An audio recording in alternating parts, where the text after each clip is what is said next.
سڵاوتان لێ بێم کاتتان باش خۆشحاڵم لە گەرمەوە گەرم لە خزمەتتان نابم دوو تەوەری هەنووکەی و گرنگ گفتوگوی لەسەرەکەین تەوەری یەکەممان تایبەتە بە پەیوەندیەکانی نێوان هەولێر و بەغدا دیارە لە ماوەی ڕابردوودا بەر لە دەست بەکاربوونی مستەفا کازمی و لە کۆتاییەکانی دکتۆر عادل عەبدولمەهدیە چەند جارێک وەفدی هەرێمی کوردستان بە سەرۆکایەتی جێگری سەرۆکی حکوومەتی هەرێمی کوردستان سەردانی بەغدای کرد و باز لە گرفتەکانی نێوان هەردوو لاکرا و لێکتێگەیشتن هەبوو بە جۆرێکە هەولێر دەیزانی بەغدا چیەوێ و بەغداش دەیزانی هەولێر چیەوێ لە دوای ئەوە دوای دەست بەکاربوونی مستەفا کازمی وەزیری دارایی نوێی عێراق هەنگاوێکی تر چوونە پێشەوە هەیە بە ئاراستەکردنی نووسراوێکی فەرمی بۆ سەرۆکایەتی ئەنجومەنی وەزیرانی هەرێمی کوردستان لەلایەن وەزارەتی داراییەوە کە مانگێک دراوە بە هەردوو لا تاوەکو بتوانن ئەم پەیوەندیانە ئاسایی بکەنەوە بکەنە ڕێکەوتنی کۆتایی و هەر لە ڕوانگەی ئەو نامەیەشەوە ئەو نووسراوەشەوە لە دوای کۆتایی هاتنی پشۆکانی جەژن 400 ملیارد دینار لە بودجە خرایە سەر حسابی بانکی هەرێمی کوردستان لە هەولێر دیارە ئەمە نیەت پاچی بەغدا پیشان دەدات دەمانێت گفتوگۆ لەسەر ئەم بابەتە بکەین هەولێر و بەغدا بەچی دەکەن چۆن دەتوانرێ کاریگەری ڕووداوەکانی هەرێمایەتی ڕووداوەکانی ناوچەکە لەسەر پەیوەندیەکانی هەولێر و بەغدا لێک بدەینەوە دواتریش باز لە کابینەکەی مستەفا کازمی و ڕووداوەکانی ئەم دوایی نێوخۆی عێراق دەکەین لە تەوەری دووەمیشماندا لەگەڵ وتەبێژی وەزارەتی تەندروستیدا دەبێت تەوان باز لە ئێستای کۆرۆنا لە هەرێمی کوردستانەکەین و باز لەو بیرکردنەوانی خەڵکەکەین کە هەن یعنی میدیاکان و تۆڕە کۆمەڵایەتەکان تەنراون بە قسەی خەڵک لەسەرەوەی کە ئەگەر کۆرۆنا جددیە و بەو جۆری ئێستا بەو ژمارە زۆرە هەیە بۆچی وەکو جاری پێشوو هەنگاو نانرێ بۆ کۆنتڕۆڵکردن و تێکەڵ نەکردنی خەڵک کە حکوومەتی هەرێمی کوردستان بڕیاری لێدەدا و ئەگەر جددیش نییە ئەم ژمارانە لێکشەوە دێن گفتوگۆکەش لەو بارەیەوە دەبێت لە تەوەری یەکەمدا میوانداری بەڕێز خەڵەف غەفور سەرنووسەری سایتی مەودا میدیامان کردەوە بە سوپاسەوە بەخێربی کاک خەڵەف جارێ بزانم ڕەئی ئێوە لەسەر کۆرۆنا و بەدەوەدا چوونە میدیاکانتان چییە؟ یەکەم ئەم پەتایەکی جیهانیە و وڵاتێکی گەورەی وەکو ئەمریکای بەچۆکە هێناوە بەڵام وەک ئەو زانیار تەندروستیانەی باسی ئەەکەن ئەم ڤایرۆسە بۆ چەند جۆرێک دابەش بووە بۆ چوونێکی تەندروستی هەیە کە گوایە هەرێمی کوردستان بەوەی ئەو جۆرە کوشندەی ڤایرۆسی کۆرۆنای پێنەگەیشتووە و پەیوەندی بە ڕێکارە تەندروستیان و ئەمنیانەوەیە کە زۆر زوو حکوومەتی هەرێمی کوردستان گرتێبەر و هاوڵاتیانی هەرێمی کوردستانی سەر ڕای نەبوونی سەر ڕای برسێتی سەر ڕای بێکاری سەر ڕای ئازار چەشتن سەر ڕای یعنی نایەکسانی لە دابەشتی داهات سەر ڕای دروستبوونی چینی بخۆر و چینی برسی پابند بوون بەو ڕێکارانی حکوومەتی هەرێمی کوردستانەوە بۆیە ڤایرۆسەکە تا ئەندازێکی زۆر کۆنتڕۆڵ کرا و لەو دوایانە لە پێ جەژن و ئەو ماوەیە با بڵێن هەندێک ڕێکارە تەندروستی ئەمنیەکان با بڵێن خاو کرایەوە و من بەو پێکە با بڵێن ناتوانم لە ڕوانگەیەکی تەندروستیەوە سەیری بابەتەکە بکەم بەڵکوتوانم لە وەکو ڕۆژنامەنووسێک با بڵێن ئەو پرۆسەی خۆ ئامادەکردن بۆ کۆنتڕۆڵکردنی ڤایرۆسی کۆرۆنا هەڵسەنگێنم پێم وایە هەم حکوومەتی هەرێمی کوردستان و هەم خەڵکیش تا ئەندازێک زۆر پابەتبوونیان پێوە دیار بوو بەڵام ئەوەی وای کرد کە خەڵک ئەم پابەتبوونەی خاو بکاتەوە ئەوەیە کە حکوومەتی هەرێمی کوردستان سەرڕای ئەوەی حکوومەتی عێراق ئابڵوقەیەکی ئابووری زۆر شکێنەری خستۆتە سەر هەرێمی کوردستان هەرێمی کوردستانش ئابڵوقەیەکی ئابووری خستۆتە سەر خەڵکی خۆی سەر هاوڵاتیانی هەرێمی کوردستان بۆ نمونە موچەیان ناداتێ بێکاری دروست بۆ چارەسەری ناکا و بازاڕ تێکشکاوە و سنوورەکان داخراوە و خەڵکی لە هەرێمی کوردستانە 4-5 سەرخێزانن 4-5 کەسن لە ماڵێکە بەیانی باوکەکە براگەورەکە چوەتە دەرەوە چاوەڕێی ئەو بوون کرێکاری دەستکەوێت لە بەردەم مزگەوتی گەورە یاخود لە هەر شارێکتری هەرێمی کوردستانە بۆی 20,000 30,000 دەستکەوی ئێوارە بیداتە شتوو بهێنێتەوە بۆ مناڵەکانی ئەمەش نەما بۆیە ئەگەر وەک ڕۆژنامەنووسێک سەیری ئەوە بکەم پێم وایە ڕێکارەکان ڕێکاری دروستن بەڵام مامەڵەی هەرێمی کوردستان لەگەڵ خەڵکی کوردستانەوە ئەو ئابڵوقە ئابووری کە کاردانەوەی ئابڵوقە ئابوووریەکەی بەغایە لەسەر ئەو خستێتی سەر خەڵکی هەرێمی کوردستان و خەڵکی هەرێمی کوردستان تا ئەندازەیەکی زۆر برسیە و بێپارەیە و گیرفانی چۆڵە و ئیش نەماوە بۆیە لەم ڕوانگەوەی عنی ئەو ڕێکارانە وردە وای لێ خەڵک بیشکێنێت چونکە یعنی هەمیشە ئەو کەسەی حتا گیانەوەرێکش ئەگەر لە سوچێکاتۆ چوارچێوەداری بکەی ئەو هەوڵی دەرباز بوونەدا تۆ خەڵکی کوردستانە برسی کردو موچەی نادێتێ بێکاری هەیە و ئەتەوێت با بڵێن کەرەنتینەیشیکەی دیار ئەم خەڵکە یعنی ڕازی نابێت بۆ مواقعەیە کە هەرێمی کوردستان بەسەریا ئەی چەسپێنێ بۆیە هەم حکومەتی هەرێمی کوردستان بە هەر هۆکارێک بووە ئەبێ خۆی لەم ئابڵۆقەیە ڕزگار کراوە خەڵکی کوردستان شایستەی ئەوەن کە ژیانێکی باشتریان هەبێت شایستەی ئەوەن کە گیرفانیان پڕبێ شایستەی ئەوەن باوکو دایکەکان بتوانن بەهۆی بوونی پارە بەهۆی بوونی موچەکانیان بەهۆی بوونی داهاتیان یعنی پەروەردەیەکی تەندروستی مناڵەکانیان بکەن نەک یعنی لە بەردەم مناڵەکانیانە دۆشاندا بمێنێ شەرم بیان گرێ سەریان شۆڕکن کە ناتوانن با بڵێن لانی کەم لە جەژنا دیاری سەر و دیاری بۆ مناڵەکانیان بکڕن بۆیە ئەبێ حکومەتی هەرێمی کوردستان هەوڵی جدی بخاتە گەڕ بۆ دووشتێکەم ڕێگری بکە لە بڵاوبوونەوەی ڤایرۆسی کۆرۆنا بە کۆمەڵی میکانیزمینێ و ئەبێ بیری لای خەڵکی کوردستانیش بێ ئەم خەڵکە بەرسێ چیتر چاوەڕێی ئەم قسە زل و گەورە و قەبانەی حکومەتی هەرێمی کوردستان و وەزارەتی تەندروستی وەزارەتی ناوخۆ نییە کە بە ناوی بوونی ڤایرۆسی کۆرۆناوە با بڵێن خەڵکی کوردستان هەم برسی و هەم ینی کۆمەڵک کۆمەک و پارەشان کۆ کردەوە حکومەتی هەرێم لە کۆمپانیەکان دوای بۆ هاوکاری خەڵک بەڵام هێشتا ئەوەش هەر نەگەیشت بە خەڵک کەوا کۆرۆنا دەردی کابراڵێ ئەگەر ناوی بنین شەپۆلی دووەم وەجبەی دووەم و گەیشتنی دووەمی بوو با بچینەوە سەر بابەتەکەی خۆمان ئەوەی کە لە کابینەکەی مستەفا کازمیا بینیت بۆ ڕێکەوتن لەگەڵ هەرێم نامەیەک بوو نووسراوێکی فەرمی بوو و باسم کرد 4-5 خاڵە باز لەواکات کە پێویستە نزیک بینەوە و کۆتایی بە ئەم بەستەڵەکە بێنین و ڕێکەوتن ئەنجام بدەین هەرێمی کوردستان بە ئیجابی جوابی داوەتەوە 400 میلیارد ئێستا لەسەر حسابی بانکی هەرێمی کوردستانە ئەمە بۆ سەردەمی کازمی چۆن لێک بدەینەوە کازمی و نیەتی حکومەتەکەی کازمی ڕێکەوتن و کۆتایی هێنانە بە گرفت لەگەڵ هەرێم و هەرێمیش هەمان ویستی هەیە و ئەمە لەژێر فشارایە یان ئەمە تێگەیشتنی کازمیە بۆ حکومداری لە عێراقدا ئەزانی کاگارم لە مێژووی سیاسی عێراق و هەموو وڵاتانی تریشە تەنانەت ئەو سەرکردانیشی کە زۆر دیکتاتۆرن وەکو ناپلیۆن بۆناپەرت وەکو هیتلەر وەکو سەدام وەکو هەرچی ئەوانەی دیکەش کە تۆ خوێندوتەوە مێژویان یاخود زانیاریمان هەیە لەسەری هەمیشە لەسەر ئاستی گوتار قسەی جوانەکەن و بەرنامەی جوانشانەیە بەڵام کە دێتە ئاستی کردار ئاستی پراکتیک بەهۆی کۆمەڵێک هۆکاری ناوخۆیی ذاتی و هۆکاری دەرەکی و گیرروگرفتی دیکەش لێرە و لەوێ ئەم قسە جوانانە ئەم بەرنامە جوانانە ناکرێتە کردار بەڵکو بەهۆی ئەو تەنگ و چەڵەمانەوە تووشی چەقبەستوی ئەبێ و وردەوردە قەیرانەکان گەورەترە بێت بەراوردی کابینەکە ینی کابینەکانی بەغدا بکەی لە دوای 2023 بە جۆرێک لە دیکتاتۆریەت لە سەپاندنی بە دیکتاتۆریەت مەرکەزی بوون لەو ئەچێ بۆ نمونەیەکی وەکو مستەفا کازمی کە سەرۆکوزیرانێکی تا ئەندازەیەکی زۆر مەدەنی و عیلمانیە و هێزی چەکداری نییە و با بڵێن فراکسیۆنێکی گەورەی نییە خواستی مانەوەی هەیە لەم پۆستەوە ئەوێ کابینەکەی ئەو لە مێژەوەکو کابینەیەکی با بڵێن ڕاقی وەکو کابینەیەکی خزمەتگوزار وەکو کابینەیەکی ئاشتی خواز وەکو کابینەیە کە چارەسەری کێشەکانەکە و ئەچێتە قۆناغی پۆست کێشەکانەوە بێوێ هەوڵ بدە بەڵام ئێمە لە ساڵی 1920 لە سەردەمی حکومی پاشایەتی و دواتر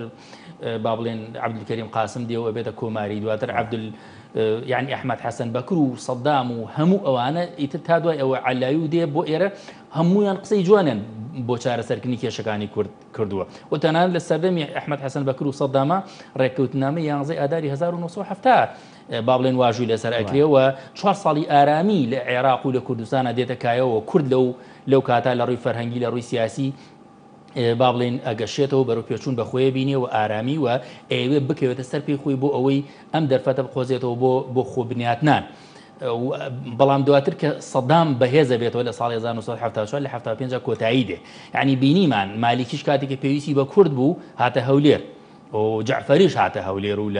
لەگەڵ هەولێر کاک مەسعود با بڵێن ینی سەرۆکی هەرێمی کوردستان بوو لەگەڵی کۆبوو لەگەڵ سەرکردایەتی سیاسی هەرێمی کوردستان کۆبەتەوە و هەر کاتێکیش حکوومەتێک لە دوایەکانی عێراق لە دوای ڕوخانی سەددامەوە تووشی کێشە بوونە تووشی تەنگ و چەڵەمە بوونە و لە لێواری ڕوخان نزیک بوونەتەوە پەنایان بۆ سەرکردایەتی سیاسی هەرێمی کوردستان بردووە لەسەر هەمویانەوە جەنابی مامجلال و کێشەکانشان بۆ چارەسەرکرا وەڵام دواتر وەکو لە کوردەواری ئەوترێ وەکو مارەکەی شێخ خۆمەر بە ملی کووردا ئاڵاونەتەوە بۆیە من بڕام وایە کازمی لەسەر ئاسی گوتاری سیاسی گوتارێکی جوانی سیاسی هەیە و ئێوە سەرۆزرانێکی مەدەنی بێ و خواستی ئیمانەوەی هەیە ینی ئێمە بیرمان نەچێ ینی مستەفا کازمی ئەگەر ڕێگیری دروست نەبێت لە کۆرۆنا و لە کۆمەڵەشتی تر ینی یەکێک لەو مەرجانە هەیە کە بەی هەڵبژاردننی پێشوەخت بکەوە کۆمسیۆنێکی سربەخۆی هەڵبژاردن دوو لە ئیستحقاقی حزبی و سیاسی پێکەوە بنێ بۆ ئەوەی هەڵبژاردنێکی شەفاف بەڕێوە بچێ بۆیە لەم ڕۆواکرێ مستەفا کازمی لەسەر ئاسی گوتار وەک سەرۆگوزیرانێکی ئاشتی خواز مەدەنی ڕازگۆ سەیری بکرێ بەڵام ئێمە ئەبێت چاوەڕی ئەو بکەین ئایا مستەفا کازمی ئەمەی کە ئەیڵێ ئەتوانێت بیکاتە کردار و ئەتوانێت پاکێجێکی هەبێ ئەم پاکێجە هەم دڵی سەرکردایەتی سیاسی هەرێمی کوردستان و ئەوەی کە کرا بە ڕازگۆیی و بە پاکێجێکی دروستی نابینی وەکو ڕۆژنامە نووسەیەک من لە سیاسەتە کەمترین ڕازگۆیە بینم هەمیشە بەتایبەت لە سیاسەتی حزبی کوردی حزبی عێراقی و ئەو حزبانەی لە با بڵێن لە ڕۆژهەڵاتی ناوەڕاستە هەن ساڵی 2005 ڕەجەب تەیب ئەردۆغان لە بانگەشەی هەڵبژاردن لە ئامەد وتی کێشەی کورد کێشەی منە من چارەسەرێکم ئێستا ئەڵێ شتێک نییە بە ناوی کێشەی کورد لە تورکیا و شتێک نییە بە ناوی کوردستان تەنانەت لە کۆبوونەوەی فراکسیۆنی پارتەکە لە پەرلەمانی تورکیا وتی ئەوەی باسی کوردستانەکە بڕاو بۆ باکووری عێراق بۆ یعنی ئێمە ئەبینین عەبادی کورددەنگی بۆدا بەڵام دواتر هێزی هێناوە سەر کەرکووک و داگیری کردەوە مالیکی دووجار بە هەوڵی کورد و پشتگیری کورد بوو بە سەرۆکوەزیران بەڵام دواتر بینیمان هێزی دیجلەی هێناوە سەر خانەقین و سەر کەرکووک و سەر ناوچەکانی تر و مستەفا کازمیش یعنی ئێستا تازە سەرەتایەتی هێشتا چلەی حکوومەتەکەی نەچووە ناکرێت ئێمە بەردەوام خۆمان لەسەر گەشتبینی ڕابێنین و ڕەشبینیەکەشمان وەکو ئەوترێ کاتی خۆی دکتۆر محەممەد عوسمان پرسیارەوەیان لێکرد بۆ هەمیشە ڕەشبینی وتی یعنی ڕەشبین گەشتبینێکی خاون ئەزمونە کە ئەو ئەزمونانەی بینی و بینیوەتی کە پرۆسەکە وەکو خۆی بە شێوەیەکی یاسایی و ئاسایی ناچێتە پێشەوە بۆی تووشی ڕەشبینیە بێ یعنی من نامەوێت تێڕوانینی خۆم بۆ مستەفا کازمی دابشکەم بۆ ڕەشبینی و گەشتبینی و نامەوێت دنیای سیاسی و بیرروبۆچوونی سیاسی خۆم دابشکەم بۆ ڕەش و سپی بڵێ مستەفا کازمی خراپە یا باشە چونکە کاتێک کە باسی مستەفا کازمی بەڵێ کاتێک کە باسی مستەفا کازمی کابینەکەی وە سیاسەتی ئەو بەرامبەر هەرێمی کوردستان ئەەکەین لێرە کارکتەرێکی تریشی کە ناوی هەرێمی کوردستان یعنی مستەفا کازمی ناتوانێت بەتەنها خۆی هەموو کێشەکان چارەسەرکە ئایا یعنی ئێمە بۆ هەمیشە لە مستەفا کازمی و ئەوانەی پێش ئەو ئەوانەی دوای ئەو بەگومان بین بەڵام بۆ لە حکوومەتێکی خۆمان بەگومان نەبین کە خەڵکی خۆی برسی کردووە قسەکە ئەوە بوو ئەمی ژویستم ئەوە بپرسم ئەگەر چەندە هیوامان بە مستەفا کازمی هەبێت وەک چۆن هەمان بوو بە دکتۆر عادل عەبدولمادی خۆ دەکرێت ینی ئێمەش خراپ بین بەرامبەریان وانە یان مامەڵەی هەرێمی کوردستان مامەڵەیەکی دروست نەبێ ئەزانی من ئەمە ئەوە بڵێم یعنی ئێمە خراپ نین ئێمە مێژوو وای کردووە هەنێک گومانمان بەرامبەر بەغا و حکوومەتەکانی هەبێ و مێژوو یەک لە دوایەکەکان کە هەمیشە لە 1920 کە عێراق دروستە بێ کوردە چەوسێنەوە کورد لە ناوەبن کوردە کوژن حتا وەفدی دانوستانکاری شۆڕش ئەچێ بۆ بەغا ئەوان لەوێ هەڵی تیرۆرکردنی ئەدەن و وەفدی دانوستان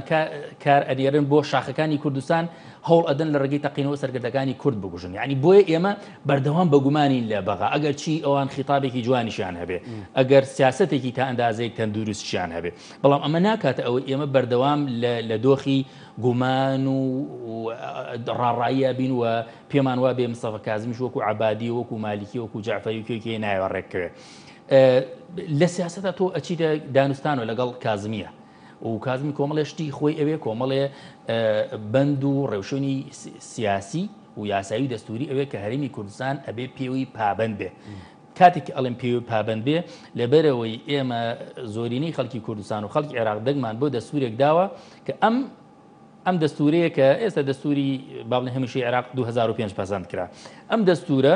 هەرێمی کوردستانی وەکو هەرێمێکی فیدراڵ ناسانووە هەرێمی کوردستان لە سیاسەتی خارجی لە سیاسەتی ئابووری لە سیاسەتی دیفاعی بەرپرسنی ئەمانەشتی مرکزین ئەمەشتی تازەنین من بڵێم ئەیڵێم و زانی و خەڵکی تر نازانێ تەنها بۆ بیرخستنەوە بۆ بچمە سەر ئەسڵی مەسەلەکە ئێڵێم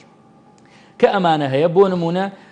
یعنی تۆ نابێ ئابووری سەربەخۆ هەبێ تۆ نەوتی ناردە دەرەوە نەوتی کوردستان هەڕاج کرا یعنی لە سەردەمی کابینی پێشێنەوەی کوردستان بە پارەیەکی زۆر بە عەقدێکی 50 ساڵی ئەدرێتە تورکیا کە ئێستا نرخەکەی دابەزیوەوە تووشی ئەزمە بووی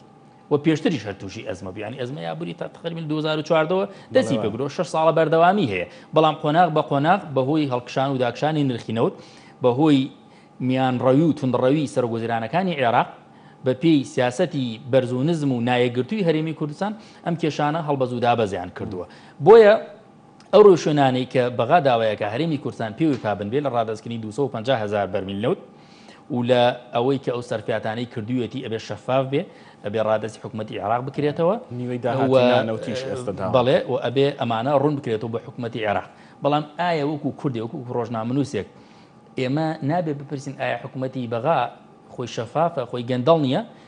حکوومەتی بەغا خۆی ناشەفافە و گەندەڵیشە، بەڵام گەندەڵبوون و ناشەفافبوونی حکوومەتی عێراق ناکاتە ئەوەی ببێتە هۆکاری ئەوەی ببێتە تەبریر بۆ ئەوەی ئێمە بڵێن ئەگەر حکوومەتی هەرێمی کوردستانیش گەندەڵ بوو ئێمە هەر دەستخۆشی لێ بکەین. گەندەڵ هەر کەس بێ چی حکوومەتی هەرێمی کوردستان بێ چی حکوومەتی عێراق بێ هەر گەندەڵە، دز هەرچی بێ هەر دزە، مافیا هەرچی بێ هەر مافیایە. ئەگەر کوردێک دیکتاتۆر بێ هەر دیکتاتۆرە، ئەگەر ئەردۆغانیش دیکتاتۆر بێ هەر دیکتاتۆرەوە سەدامیش هەر دیکتاتۆرە. یعنی ئێمە ئەبێ خۆمان لە هەنی عقدەی نەتەوە پەرستی و مێژووی بێنینە دەرەوە. ئێمە ئیسە هەرێمێکی یاسایی و با بڵێن دەستورین نابێ وەکو سەردەمی شۆڕش با بڵێن بیر بکەینەوە. ئەم حکوومەتە بێ شەفاف بێ، ئەبێ دەرفەتی یەکسان بۆ خەڵکەکەی بڕەخسێنێ و ئەبێ لانی کەمی دادوەری کۆمەڵایەتی و دادوەری ئابووری و هەموو ئەو دادوەریانەی کە هەیە لە بەرامبەر خەڵکی خۆیان بەدی بێنێ جێبەجێ بکە و ئەمە نەک نابێتە کارتێکی بێهێز بەدەست حکوومەتی هەرێمی کوردستانەوە بەڵکو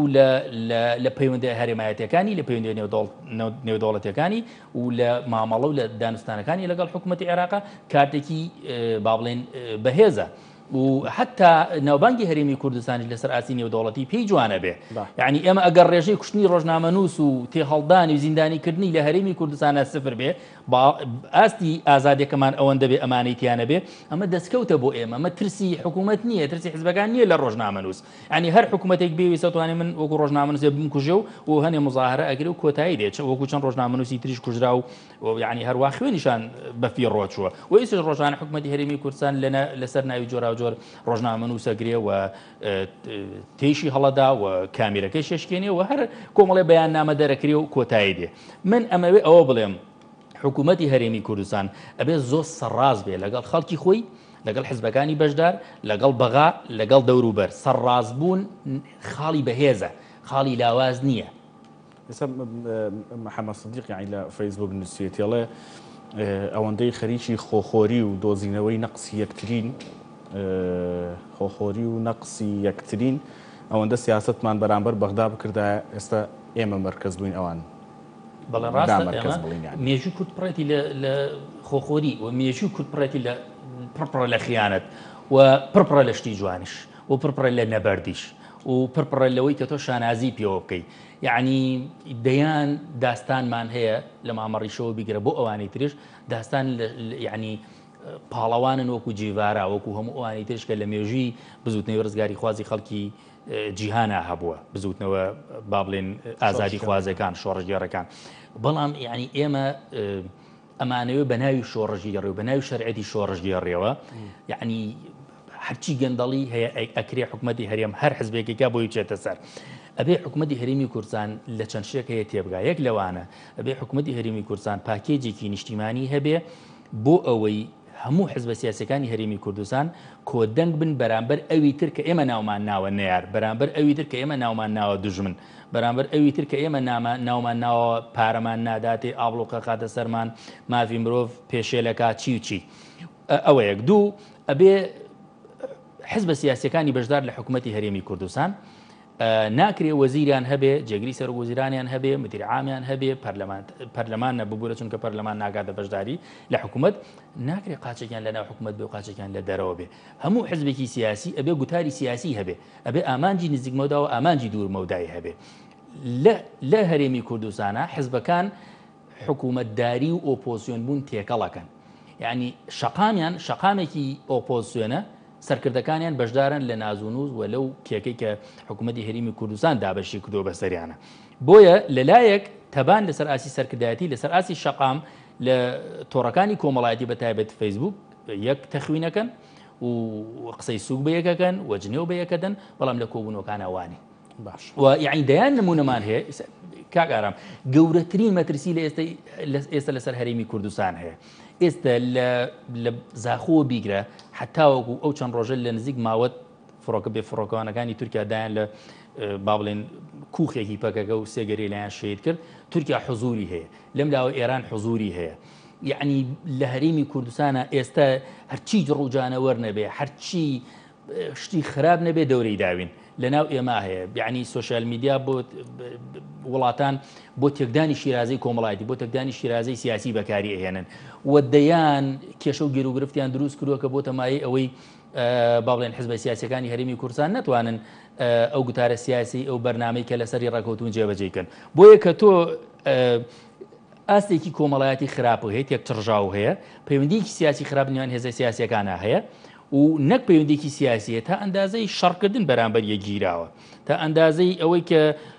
هەم بەشداربی لە حکومت و هەم بتەوێت لە ڕێگەی خۆپشاندانەوەم حکومەتە بڕۆخێنی و لە لایەکی تریشەوە حزبی تر و خەڵکی تر هەیە بە ناوی بوونی کۆرۆنا بە ناوی بوونی مەترسی لەسەر هەرێمی کوردستان ئێوێ دەنگە ناڕازیەکان خەفە بکە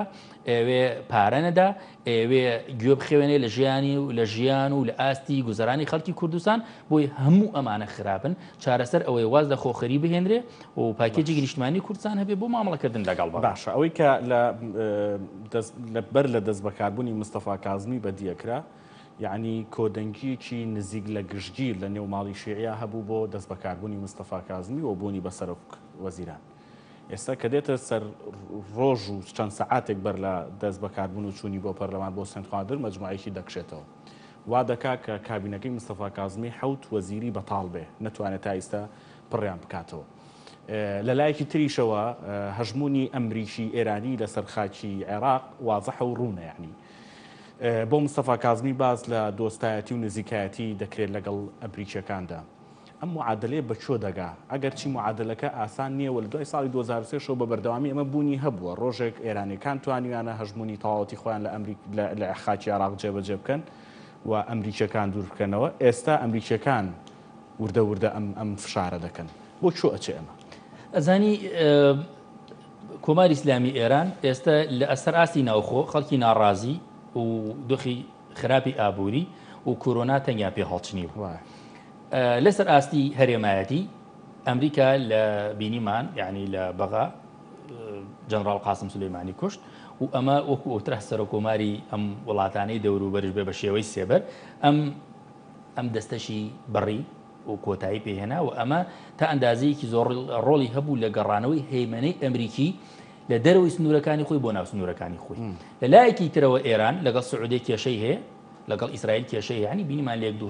دوو هەفتەی ڕابردووە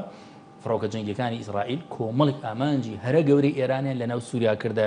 ئامانج و دەیان سەرباز و جبەخانەیان هەم کوژراوە هەم تێکشکێنرا لە لایەکی ترەوە دۆخی ئابووری وای کردووە نەتوانێت فشار لەوانی ترکە نەتوانێت هاوکاری لۆجستی بنێرێ نەتوانێت ئەو پارە زۆرەی پێشتر لە بەردەستی بوو ئەگەرچی هەر ئاستێکی ئابووری خراپی هەبوو بەڵام کۆرۆنا و شتەکانی تر تەنیان پێ هەڵنەچنی بوو بۆ نەوتی عێراقی زیاترە برد و کۆمەڵێ با بڵێن پێدراوی تری لە بەردەست بوو کە بەکاری هێنا کۆمەڵێ کارتی تری لە بەردەست بۆی کردووە ئێران ئێستا نەتوانێت هەمان شەڕی هەیمەنە لەسەر ئاستی سیاسی و لەسەر ئاسی سەربازی لەگەڵ ویلایەتە یەکگرتووەکانی ئەمریکا بکە و ئەمریکا با بڵێن بەهۆی ئەو ڕێکەوتنەی هەیەی لەگەڵ حکوومەتی عێراقا ڕێکەوتنی استراتیژی هێزەکانی مانەوەی هێزەکانی ئەمریکا لە عێراق حزورێکی زۆر زۆر گەورەی هەیە و بیانی تر بۆ ئەمریکا کە ئەم ئامادەگی سەربازی و سیاسێ بەهێزتر کە مەسەلەی بەهێزبوونەوەی داعشە و ئەوەی کە هێزەکانی عێراق چی با بڵێن هێزی دژە تیرۆر و هێزەکانی حەشدی شعبی و سوپای عێراق تا ئێستا لەو ئاستەنین کە بە تەنها بتوان شەڕی داعشکە و هێزی سەربازی ئێرانی یەکەم ناتوانێت بە شێوەیەکی بەرچاو و ڕسمی هاوشانی هێزەکانی عێراق شەڕی داعشکە و توانای با بڵێن هەواڵگری و ئابووری ئێران ئەوەندە نییە بەشی ئەوە بکا کە ئەگەر ئەمریکا بکشێتەوە عێراق داعش داگیری نەکا یاخود با بڵێن پشتی پێ بەسێ بۆیە ئەمریکا بەردەوام لە بەهێزبوونەوەیە و سەرکردەکانی حەشدی شەعبش دوای کوشتنی قاسم سولەیمانی ئێستا ئەگەر تێبینی بکە ئەو خیتابە ئاگریان نەماوە ئەمریکا زوو ئەدا لە بارگایەکی حزب الله ئەدا لە بارگایەکی حەشدی شەعبی نازانم ئەدا لە بارگایەکی سەرای سەلام حتا لە کوشتنی قاسم سولەیمانی و هادی عامری و کۆمەڵی تریان هەیە زۆر بە کەمی لە کۆبوونی ڕسمیات دێنە بەر کامیرە و با بڵێن خۆیان ونەکەنەوە. ئایا ئەمە دەلالێتە لەوەی ئێران هێزی نەماوە لە عێراقانە خێر دەلالێت نییە لەوە ئێران ئەگەر بە شێوەیەکی تاکتیکیش بێ تا ئەندازیەک زۆر خۆی کشانەوەتەوە و وەکو زۆر چاودێری سیاسیش خوێندومانەوە و گوێمان لێەوە باس لەوەگەن کە لە ئێستای عێراقا ئێران پێویستی بە عێراقێکی سەقامگیر هەیە ناوێ عێراقێکی پڕ لە کێشە بێ ناوێ عێراقێک بێ بەردەوام ئەمریکا بدا لە نەیارەکانی دواتر کاریگەری لەسەر ئێرانیش ئەبێ بۆیە ئەم شەڕی هەیمەنەیە ئەم شەڕی دەستێوەردانە ئەم شەڕی ئەوەی حکوومەتی عێراق کازمی بیا ئەویترێ لە ئێرانەوە نزیکە یا لە ئەمریکاوە نزیکە لە دوای پرۆسی ئازادی عێراقەوە دەستی پێکرد و لە ئازار بەردەوامی شەبێ لەوەچێ لە قۆناغێکە ئەمیتێران بەهێز بێ ئەویتران بەهێز بێ ئەمە بینیمان لە یعنی لە ماوەکانی ڕابردووە ئێران زۆر بەهێز بووە بە ئاشکرا ئەوترا کە سەرڕای ئەو خەرجە زۆرە مادیانەی ئەمریکا بە درێژایی دوای 2023 تا و ئەخیرە لە عێراق کردوێتی هەمووی بە هەدەرجەوە بەتایبەت دۆناڵد ترەمپ زۆر بە ڕوونی ئەمەی ودەوە وتوێتی پارەی خۆی لە وڵاتێکا سەرف ناکە کە نەتوانێت نەوتەکەی نەباو نەتوانێت خێر و بێری با بڵێن ببا بۆ وڵاتێکی خۆی سەرفیکە بۆیە بەڕای من حکوومەتی کازمی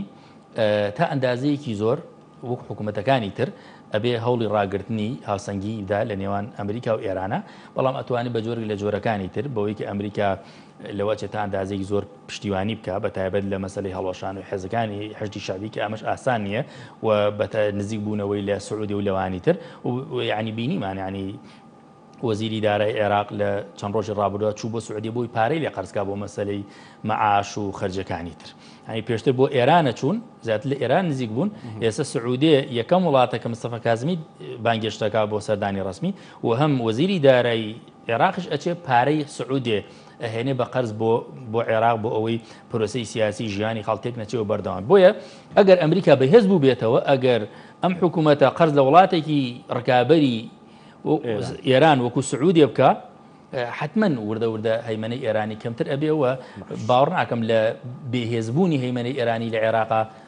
کورد زەرەر بکە. باشە من سپاس دەکەم بەڕێز خەڵاف غەفور سەرسەری سایتی مەودیان دیارە تەوەریەکەم لەگەڵ مابووی بەڕێزان پشوێک وەرەگرین و ئەگەڕینە وڵات.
کەفتە تێپەڕینە 45 ساڵی دامەزراندنە یەکەتی نیشتیمانی کوردستان پیرۆزباییە لە هەموو کادر و ئەندام و لاینگەران و هەمی گەلێ کوردستانی بکەین کە یەکەتی نیشتیمانی کوردستان دە قۆناغەکێ دەهاتە دامەزراندن گەلێمەیە کوردستانی پێدیڤی بوو پێتیڤی حزبەکی بوو کو خەبات و چارە نووسێ ما ملەتێک کورد بەردەوام کرد دەستخۆڤە بینێت ئازادی و چارە نووسێ ملەتێک وە. ئەدوێ قۆناغێدا ئێکەتی دەوێت دووارێ سیاسیدا چەندین پێنگاوە پاوێت لەگەل لایەن و ئەحزابێن عێراقێ و حکومەتە عێراقێ تایبەت و هەر وەسا لەگەل لایەنێ کوردستانێ و ئەحزابێن کوردستانێ چەند و ئێکەتی ئیبەرناسە حزبێ ئازادیێ حزبێ یەکەمین حزبە کو مافێ چارە نووسێ منهاجێ خۆدا بەلاف کردە ژبەر vê hindê pêdiviya êketî xebatê biket بۆ بەدەستهێنانە سیاسەتەکە ئازادی هەم المنطقێ هەم کوردستانی.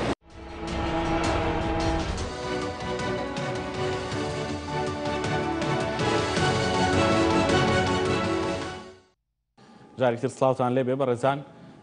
لەگەڵ دکتۆر محەممەد قادر و تەبێژی وەزارەتی تەندروستی قسەیەک لەسەر دۆخی کۆرۆنا و ڤایرۆسی کۆرۆنا و بڵاوبوونەوەی ڤایرۆسەکە لە هەرێمی کوردستانەکەین. دکتۆر سڵاوت لێبێ، سوپاس بۆ ئامادەبوونت لە ستۆدیۆکانمان لە هەولێرەوە.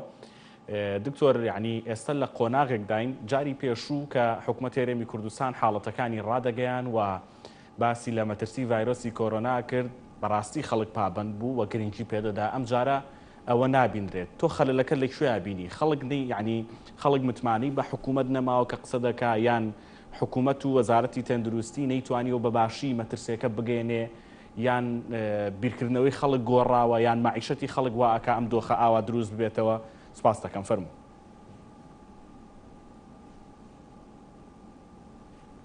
ئێوارەتان باش. بەداخەوە ئەمڕۆ توژبێکی دیکەی کۆڕۆنا لە هەرێمی کوردستان گیانی لەدەستدا. لێرەوە پرسە و سەرخۆشی خۆم ئاراستەی ئەو بنەماڵە بەڕێزە دەکەم، هیوادارم خوای گەورە ئەم هاوڵاتی بە باشی بەرین شار بکات. لە ئێستادا ژماری توشبوانی پەتای کۆڕۆنا لەسەر ئاستی جیهان لە بەرزبوونەوەدایە. دەکرێت ئەو بێزاریەی لەسەر لە ناو هەمومان دروست بوو بێت هۆکارێک بێت لە هۆکارانە، بەڵام بەڕاستیەوەی کە دەبیندرێت لە سوۆشەڵ میدیا لە میدیاکان بەگشتی بارودۆخێکە کە جێگەی مەترسێکی یەکجار گەورەیە، بریتە لە نیشاندانی پەتایەکی کوشندا کە دەکرێت لە هەر چرکێک خۆشەویستانمان لێ بسێنێتەوە بە پەتایەکی سادەی زۆر ئاسان کە لەو پەڕی مەترسیدایە. ئەمە خودی پەتاکە ئەمەدا ئەو ترسناچی نییە ئەگەر هاتوو ئامادەکاریەکانی بۆ بکرێت، بەڵام ئەو بدەنگوانێ بڵاو دەکرێتەوە. ئەم بێزاری هاوڵاتیان بەهۆی هەر بارودۆخی هێرێمی کوردستان بەستنەوەی بابەتی ڤایرۆسی کۆڕۆنا هەموو ئەمانەوا دەکات مەترسی و ڤایرۆسە چەند هێندە ببێتەوە. مەترسی ئەو ڤایرۆسە لەوەشدا دەردەکەوێت کە بەم حاڵەتانەی بۆ خۆتان ئاگادارن لەم دواییانە دەرکەوتووە بەشی زۆری سەرچاوی نادیارە. واتە ئەم پەتایە ئێستا لەناو کۆمەلگادا بڵاو بۆتەوە، لەناو ماڵەکاندا هەیە، لەناو گەڕەکەکاندا هەیە. مەترسیەکە لەوەدا لە ئێستادا کە تەنها کەسانی بەنیشانە ئێمە دەتوانین دەست نیشانیان بکەین. ئەگەر هاتوو بابەتەکە بەم شێوە بەردەوام بێت و حاڵەتەکان زیاد بێت، ئیدی ئەو کاتە کەرەنتینەکردن و بە دوواداچوون و ئەمانە سوودێکی نابێت. ئەو کات تەنها وەکو وەزارەتی تەندروستی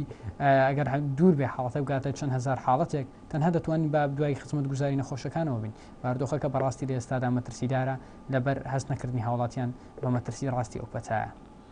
باشە، تەنها یعنی هەست نەکردنی هاوڵاتیە بە مەترسیەکە، یان وەکو وەزارەتی تەندروستی ناحەقی خەڵکیش ناگرن کە ئاوا بیر بکاتەوە؟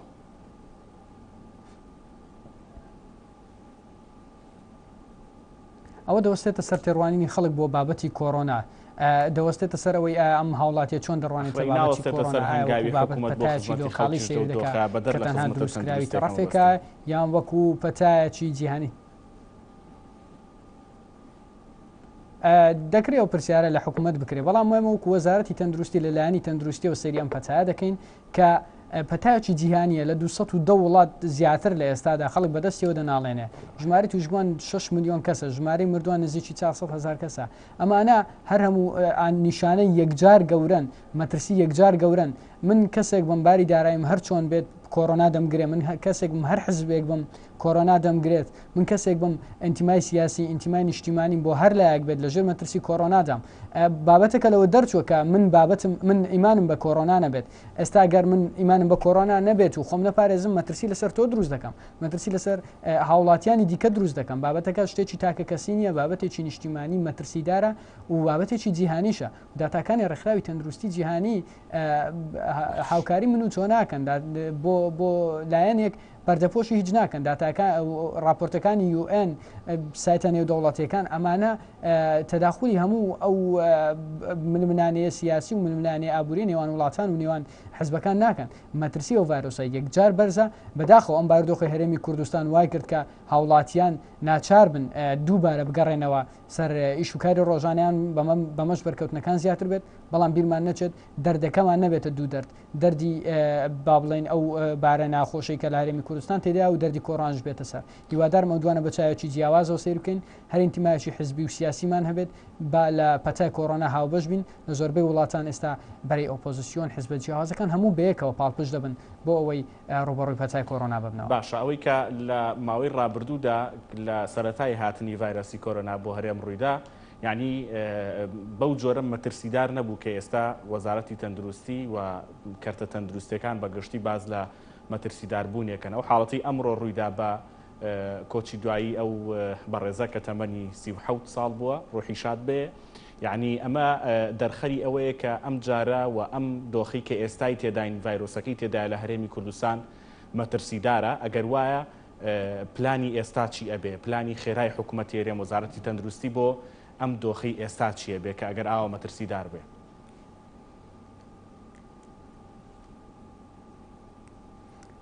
ئەمە یەکێکە لەو نیشانەی کە ڕادەی بڵاوبوونەوەی ئەو پەتایە ئێستا زۆر بڵاو بۆتەوە لە ڕووی زانستیەوە لێکدانەوەکەی بەم شێوەیە کە پێشتر ئەو حاڵەتانە هەمووی لەژێر دەستی خۆمان بوو لەژێر چاودێری وەزارەتی تەندروستی بوو دەتوانرا سەرچاوەکەی ئاسان بدۆزرێتەوە کەسێک بێ نیشانەش باە تەسخیصمان دەکرد داخڵمان دەکرد لە نەخۆشخانە هەر ئەمەش بوو کە ئەو کەسانی لە ڕووی زانستیەوە سەری ئەو پەتایە نەدەکرد بە جۆرێک لە جۆرەکان دیان و دەم پەتایبوونی نییە ئێمە کەسانی بێ نیشانەمان چاودێر دەکرد ئیدیەوە بوو ڤیددیۆ لە تۆڕە کۆمەڵاتەکان بڵاو بووە دەیوت من هیچ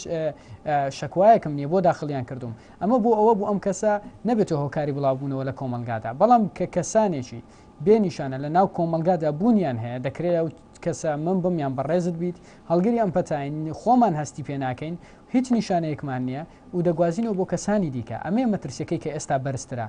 هەبوونی سەرچاوی توشبوون لە ناو کۆمەلگا بە بێ نیشانە مەترسیە گەورەکە لە ئێرەدایە هەر لەبەر ئەوەشە لە ئێستادا ژمارەکان لەم هەفتەیەدا خەڵکشانێکی خێراتری بەخۆیەوە بینەوە وەکو وەزارەتی تەندروستی پابندی هەموو ڕێنماییەکانی ڕێکخراوی تەندروستی جیهانی و دواترین توێژینەوە زانستیەکان دەبین کە لە ئێستادا بەشی سەرەکی هەموو ئەوانە دەوەستێتە سەر دوو خاڵ پشکنینی بەردەوام زائیدەن زۆر فۆکەس خستنە سەر پاراستنی مەودای فیزیکی نێوانمان و ڕێکخراوی تەندروستی جیهانی ئێستا ڕایگەیاندووە کە کۆڕۆنا ئێستا بەوتە بەشێک لە ژیانمان پێویستە فێربین چۆن لەگەڵ کۆڕۆنا بژین کە بەداخەوە ئەمە کارێکە بەڕاستی ئاسان نییە کارێکە بە ڕۆژێک و دوو ڕۆژ نایەتە دی کارێکە ئەگەر هاوڵاتیان لەگەڵ وەزارەتی تەندروستی و لەگەڵ حکوومەت و هەموو تەرەفەکان بەیەکەوە هاوکار نەبین قورسی زۆر دێتە پێش تاوەکو دەگەینە ئەو ڕادەیە پێویستە فێربین پەروەردە کەرنتینە و داخستنی شوێنە گشتەکان و کەمکردنەوەی ئەوەی کە لە ڕابردووە ڕوویدا قەرە باڵغی و نەهێشتنی هاتوو چۆ ئەمانە لەکوێی پلانەکانی ئێوەیان بۆ ئێستا مەبەستم هەموو ئەو قەرە باڵغیانە بە پێی یاسا قەدەغەکراوە لەلایەن تیمەکانی پشکنی بە دوواداچوونی وەزارەتی تەندروستی لەلایەن لیژنە هاوبەشەکانی قایمقام و پارێزگاکان بە بەردەوام بۆی دەکرێت تاوەکو ئەم چرکێش ئەم قەرە باڵغیانە هەر هەمووی قەدەغەیە ڕێنمایی بۆ شوفێرەکان برانی شوفێری تەکسی ڕێنمایی بۆ هاوڵاتیان لە کاتی ئاهەنگ و لە کاتی پرسەجانان لە شوێنە داخراوەکان مارکێتەکان هەموو ئەو شتانە ڕێنمایەکان بەردەوامە پشکنین بەردەوامە و بەداخەوە هاوڵاتیان پرادێکی زۆریان پابند نابن کە ئەوانی سزا دەدرێن چ سزای مادی بێ یان سزای قانونی بێ ئەمە نەتاوکو ئێستا بەردەوامە بەڵام ئەگەر تەنها بابەتەکە بە سزادان و بە دادچوون بێت من باوەڕ ناکەم ئەم بەشێکی زۆر کاریگەر بێت ئەگەر هەمومان لە ناخەوە هەست بە پرسیارەتی نەکەین بەرامبەر تەسناچی ئەم پەتایە چونکە دەکرێت لە هەر چرکەیەکدا من ببمە هەڕەشە بۆ سەر خاو خێزانی کە هاوڕێکەم دەکرێت هاوڕێکەم بێتە هەڕەشە بۆ سەر ژیانی دایک و باوکی من ئەمانە مەترسی یەکجار گەورن و بە تەنها بە وەزارەتی تەندروستی ناتوانێت کۆنتترۆل بکرێت وەکو وتیشم ڕێکخراوی تەندروستی جیهانی ئێستا دەڵێ پێویستە فێربین چۆن لەگەڵ کۆڕۆنا بژین باشەوەی کە زۆر جار وەکو مەترسی باسەکرێت لە قۆناغی یەکەمی بڵاوبوونەوەی ڤایرۆسەکەشدا ئیمکانیەتە تەندروستیەکانی حکوومەتی هەرێمی کوردستان بوو لەو کاتەوە بۆ ئێستا ئیمکانەتەکان چون یەکن یعنی نەتوانراوە زیاد بکرێ یان لە بێت لە ئامێری دەستکردی هەناسەدان لە کادری پسپۆڕی پزیشکی بۆی کە بەردەوام چاودێری بکەن ئەمانە ئێستا لە چ قۆناغێکدان لە چ مەرحەلەیەکان ژمارە دروستەکە چەنە ئایا لە هەرێمی کوردستان ئێمە دەتوانین داڵدەی چەند نەخۆشی مەترسیداری کۆرۆنا بین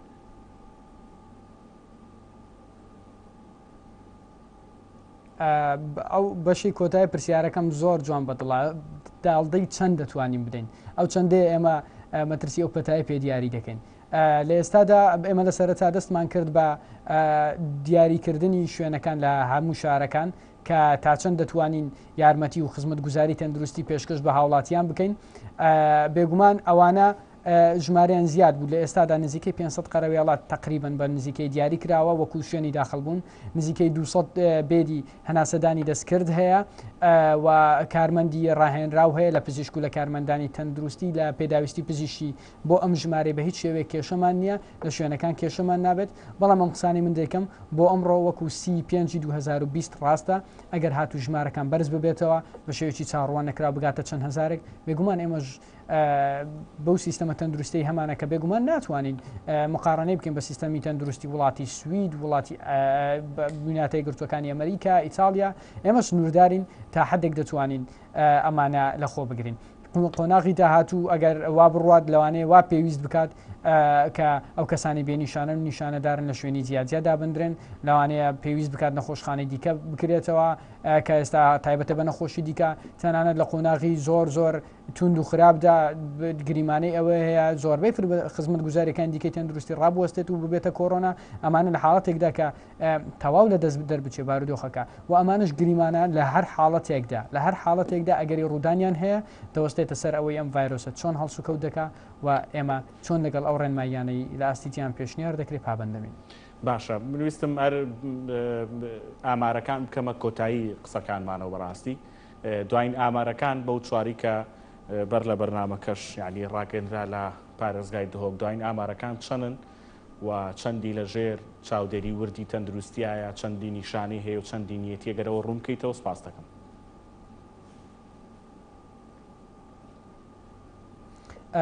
بۆ ئەم چرکەیە تاوەکو ئێستا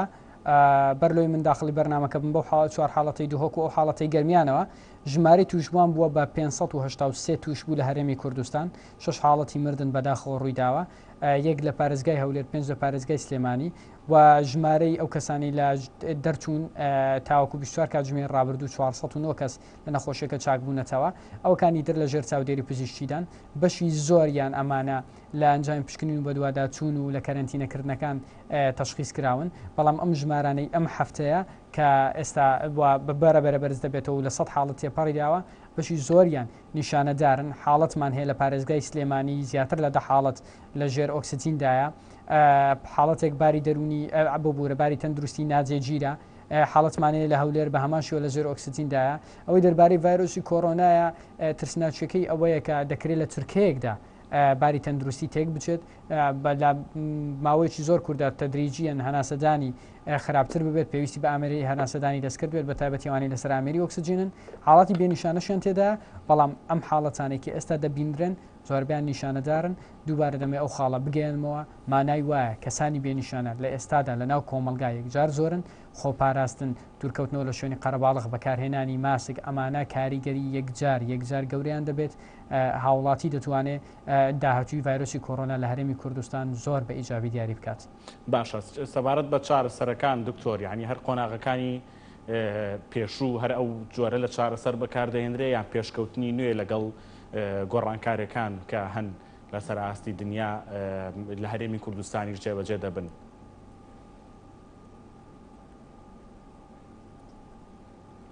بەپێی ئەو دواترین توێژینەوانی لەسەر ئاستی جیهان پێشکەش دەکرێن ئێمە چارەسەرەکان لەو پرۆتۆکۆڵانە وەردەگرین کە لەلایەن ڕێکخراوی تەندروستی جیهانیەوە پێشکەشی وەزارەتی تەندروستی عێراق و دواتریش بۆ ئێمە پێشنیار دەکرێت لە پێویستە چارەسەرەکان لەسەر ئەو بنەمای زانستیانە بێت کۆمەڵێک توێژینەوە لە چەند کاتێکی دیاریکراودا بۆ کۆمەڵێک دەرمان و بۆ کۆمەڵێک چارەسەری پزیشکی پێشنیار کرا بە خۆشحاڵیەوە بۆ نمونە ئەوەی کە لە پارێزگای سلێمانی بریتی بوو لە گواستنەوەی پلازمای کەسێکی پێشتر چاک بۆ هاوڵاتێکی دیکە کراوە لە سلێمانی ئەنجام درراوە بەکارهێنانی چەند دەرمانێکی تایبەت بۆ ماوەیەکی زۆر لە هەرێمی کوردستان بەکار هاتووە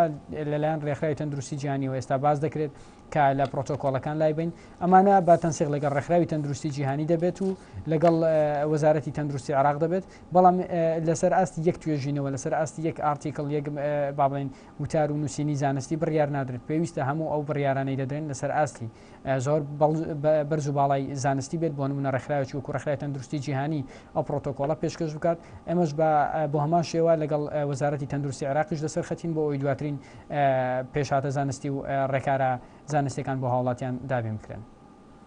بەڵێ بەڕێز دکتۆر محەممەد قادر وتە بێژی وەزارەتی تەندروستی سوپاس دەکەم کە لە تەوەری دۆمی گەرماوگەرم لەگەڵمانە بووی بە هیوای تەندروستێکی باش بۆ هەموو لایەک و جێبەجێکردنی ڕێنمایە تەندروستیەکان لەلایەن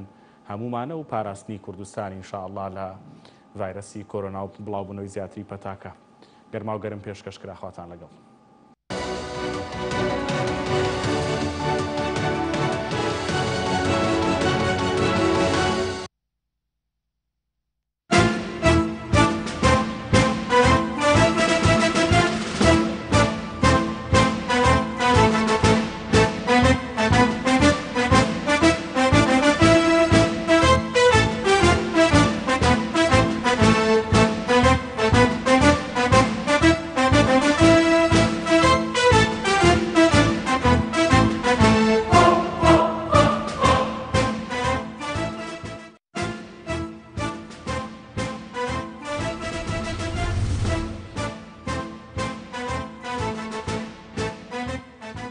سنین بڕوانامەی دکتۆرا و ماستەر و